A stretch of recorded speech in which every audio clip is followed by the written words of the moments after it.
Hello दोस्तों, आप सब कैसे हैं। मुझे उम्मीद होगा कि आप लोग अच्छे ही होंगे। आज के इस वीडियो में हम करने वाले हैं दशमलव के गुणा, और इसमें बहुत ही बेहतरीन तरीके से हम दशमलव का गुणा करना सीख जाएंगे। दोस्तों, सिर्फ आपको गुणा करना आना चाहिए, और दशमलव में कुछ कुछ भी नहीं होता है, गुणा का ही प्रोसेस होता है।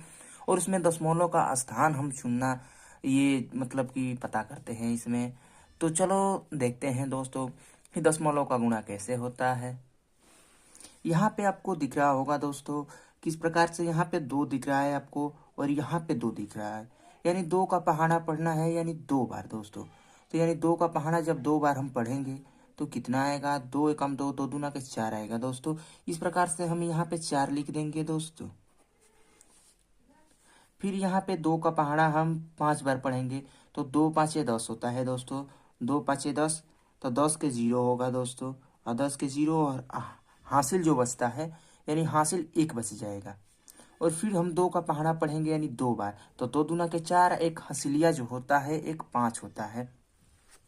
यहाँ पे पाँच लिख दिया जाएगा।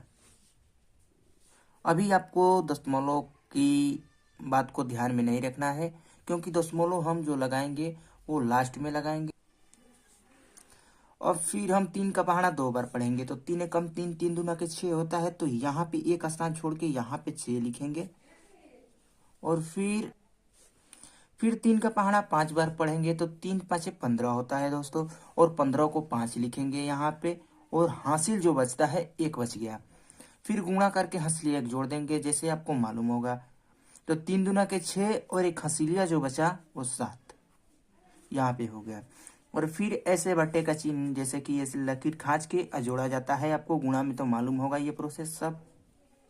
तो चार, और यहाँ पे कुछ भी नहीं है तो चार ही हो जाएगा। और फिर छः और जीरो छः ही होगा। और फिर पाँच और पाँच 10 होगा दोस्तों जोड़ने पे। और फिर 10 के जीरो हासिल एक बच गया, और सात और एक 8 होगा। और यहाँ पे अब आती है बात कि दशमलव हम कहाँ लगाएं। तो आपको दाहिने साइड से देखना होगा कि दाहिने साइड से दशमलव कितने स्थान पे है। यानी दाहिने साइड से नीचे वाले में एक स्थान पे, यानी एक जो दिख रहा है स्थान, यहाँ पे एक स्थान पे दशमलव यहाँ पे लग गया। फिर एक स्थान पे यहाँ पे लग गया। तो मैंने एक स्थान यहाँ पे, एक स्थान यहाँ पे, मैंने दो स्थान हो गया ना। तो फिर दाहिने साइड से हम दो स्थान पे दशमलव लगाएंगे, तो एक स्थान, दो स्थान, और फिर यहाँ पे। और ये हमारा सवाल कंप्लीट हुआ दोस्तों। बहुत ही बेहतरीन और आसान तरीके से इसको भी चलो करते हैं। एक का पहाड़ा तीन बार पढ़ेंगे तो एक तीन तीन होता है दोस्तों। फिर एक का पहाड़ा सात बार पढ़ेंगे तो एक साते सात होगा दोस्तों। और फिर एक का पहाड़ा पांच बार पढ़ेंगे तो एक पाँचे पाँच, यानी एक में किसी भी संख्या से गुणा कर दो, जितनी संख्या दी होती है वही हो जाता है उसका उत्तर। और फिर तीन का पहाड़ा तीन बार पढ़ेंगे तो तितली के 9 होगा दोस्तों। और फिर तीन का पहाड़ा सात बार पढ़ेंगे तो तीन साते 21 होता है, और 21 को एक लिखते हैं, और हासिल दो बच गया। और गुणा करके दो हंसलियां जोड़ देंगे, यानी किस में गुणा करके, यानी इसमें तो हो गया, अब इसमें करेंगे। तीन पचे 15, यानी तीन का पहाड़ा पांच बार पढ़ेंगे तो 15 होगा। और 15 और दो हंसलियां 16, 17। और इस प्रकार से इसके भांति इसको भी हम जोड़ लेंगे दोस्तों। तीन के नीचे कुछ भी नहीं दिया है।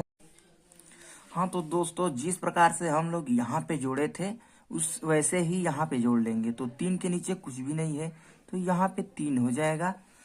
और उसके बाद फिर 9 और 7 जोड़ेंगे, तो 9 7 16 होता है। आप लोग गिन के एक बार देख लीजिएगा। 9 7 16 होता है, और 16 को 6 लिखते हैं, आप लोग को ये मालूम होगा दोस्तों। और फिर 5 और एक 6 होगा, और 6 और एक हंसलिया इसमें का 7। और फिर यहाँ पे 7 लिखा है दोस्तों, और 7 को यहाँ पे 7 ही लिखा जाएगा, क्योंकि इसमें से हासिल नहीं बचा, इसलिए 7 में से 7 ही लिखा जाएगा। और फिर एक है तो एक के स्थान पे एक ही हो जाएगा, क्योंकि इसमें कुछ जोड़ना ही नहीं है, ना ही ऊपर है, ना ही इसके सामने कुछ है ही नहीं, तो क्या जोड़ना। फिर अब बात आती है दशमलव लगाने की। तो यहाँ पे एक स्थान के बाद दशमलव है, और फिर यहाँ पे एक स्थान के बाद दशमलव है, माने एक स्थान और फिर दो स्थान यहाँ पे। तो दो स्थान पे इधर से लगाएंगे, यानी दाहिने साइड से एक और दो, यानी यहाँ पे दो स्थान पे लग गया दशमलव दोस्तों। कितना बेहतरीन तरीके से, और इसको भी हम करेंगे दोस्तों। अब हम इस प्रश्न को भी करते हैं। तो एक का पहाड़ा जब एक बार पढ़ेंगे तो एक होगा, और फिर एक का पहाड़ा दो बार पढ़ेंगे तो एक दुए दो होगा, और एक चारे 4 होगा। और फिर उसके बाद और फिर 2 का पहाड़ा एक बार पढ़ेंगे तो 2 एकम 2 होता है, एक स्थान छोड़ के यहाँ पे लिखा जाता है। फिर 2 का पहाड़ा 2 बार पढ़ेंगे तो 2 दूना के 4 होगा। और फिर 2 का पहाड़ा 4 बार पढ़ेंगे तो 2 चौके 8 होगा। और फिर उसी प्रकार से हम जोड़ देंगे दोस्तों। तो 1 के नीचे कुछ भी नहीं है तो 1 ही लिख दिया जाएगा। और फिर 2 में अगर 2 जोड़ेंगे तो 4 होगा दोस्तों। फिर 4 में 4 जोड़ेंगे तो 8 होगा। और फिर 8 में कुछ भी नहीं है तो 8 ऐसे ही उतार लेंगे। अब दशमलव लगाने की बात आती है दोस्तों। तो एक स्थान के बाद दशमलव यहाँ पे है, फिर एक स्थान के बाद यहाँ पे है, मैंने एक स्थान और एक स्थान यहाँ पे, 2 स्थान दोनों मिलाकर हुआ। तो एक स्थान 2 स्थान 2 स्थान पे लगा देंगे।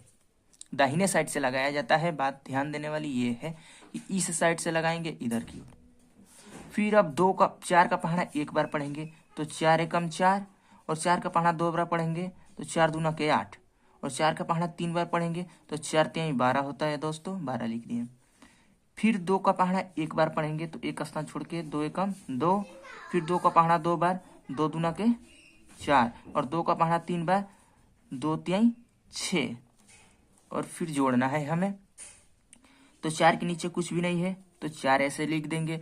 फिर 8 के नीचे 2 लिखा हुआ दिख रहा होगा आपको। तो 8 को और 2 को जोड़ेंगे तो 10 होगा। 10 को शून्य लिखते हैं यानी 0 लिखते हैं और हासिल 1 बच गया। फिर 2 है और 4 है, 2 और 4 6 होगा और एक हासिलिया 7 होगा। और फिर यहाँ पे 6 और एक 7 होगा तो 7 को 7 ही लिख दिया जाएगा, क्योंकि इसमें से हासिल तो बचा नहीं कि एक बढ़ा के लिखे, यानी यहाँ पे 7 हो गया। अब बात यहाँ पे दशमलव देने वाली बात आती है कि यहाँ पे एक स्थान पे दशमलव है तो एक स्थान पे और फिर 1 2 यानी 2 स्थान पे यहाँ पे है और एक स्थान पे यहाँ पे है। तो 1 2 2 स्थान वाला यहाँ पे आ गया 2 और यहाँ पे 1 यानी 3 स्थान। एक स्थान 2 3 यानी 3 स्थान पे हो गया। एक स्थान यानी एक स्थान नीचे वाले में है और 2 स्थान ऊपर वाले में है, तो दोनों को जोड़ेंगे यानी 2 स्थान ऊपर वाला में, एक स्थान नीचे वाला में, दोनों मिलाकर 3 स्थान पे। तो 3 स्थान पे दाहिने साइड से हम 3 स्थान पे लगाएंगे दोस्तों।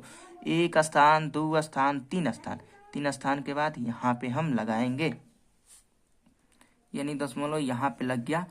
और आपको ये वीडियो कैसा लगा दोस्तों कमेंट में जरूर बताइएगा। तो चलो मिलते हैं अगले वीडियो में। अब हम समीकरण वाला सवाल हल करेंगे दोस्तों अगले वीडियो में, बहुत ही बेहतरीन तरीके से उसमें हम बताएंगे कि समीकरण वाला सवाल कैसे हल किया जाता है।